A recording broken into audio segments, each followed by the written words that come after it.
When we study the functioning of the mind, we see that the essential nature is one that can receive sense perceptions, analyze, organize, and then subject the objects so developed to a process of reasoning using systematic application of rules of logic.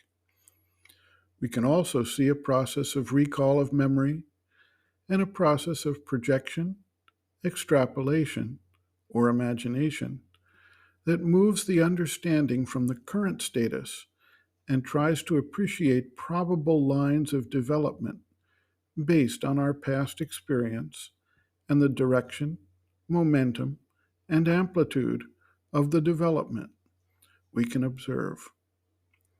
The mind is generally limited by its framework of the language, whether verbal or symbolic, that it applies in this thought process.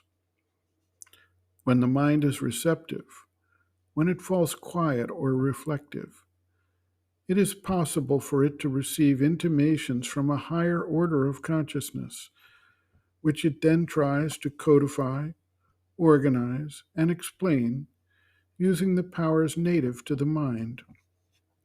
This, then, is the higher mind that Sri Aurobindo has described.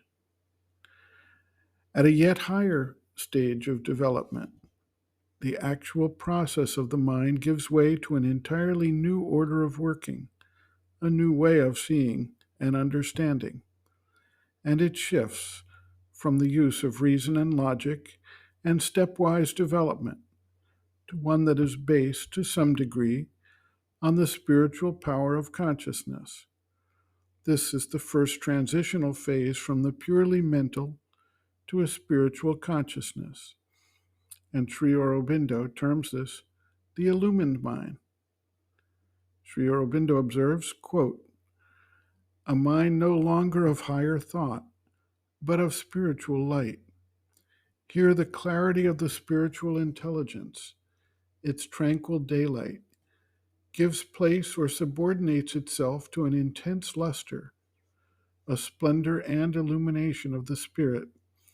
A play of lightnings of spiritual truth and power breaks from above into the consciousness and adds to the calm and wide enlightenment and the vast descent of peace which characterize or accompany the action of the larger conceptual spiritual principle, a fiery ardor of realization and a rapturous ecstasy of knowledge. End quote. Reference Sri Aurobindo and the Mother, Our Many Selves, Practical Yogic Psychology, Introduction, Sri Aurobindo on Our Many Selves, Planes and Parts of the Being, page Roman 28.